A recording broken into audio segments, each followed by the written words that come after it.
আর বাংলায় তুমি যদি মনে করো আমি একজন মহিলা হিসেবে এখানে আছি, নারী শক্তির প্রতীক হিসেবে, আমি ছোট্টবেলা থেকে ছাত্র পরিষদ করা লোক, আমি যোগমায়া দেবী কলেজের ফাউন্ডার প্রেসিডেন্ট ছিলাম, স্টুডেন্ট মুভমেন্ট থেকে আসা লোক।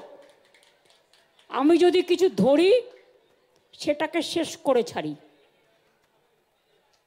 26 দিন আমার জীবনে আমি অনশন করেছিলাম সিঙ্গুরের কৃষকদের জমি ফিরিয়ে দেবো বলে। পিছু হটিনি কিন্তু যতক্ষণ পর্যন্ত দাবি আদায় করতে না পেরেছি।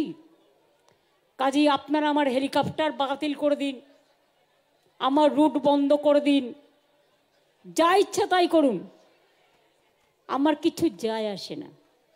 আমি ঠিক আমার মতো করে, আমি যেভাবে সারা জীবন সংগ্রাম করে এসেছি, পথ চলেছি, রাস্তাই আমায় রাস্তা দেখায় এবং রাস্তাই আমাকে রাস্তা দেখাবেই।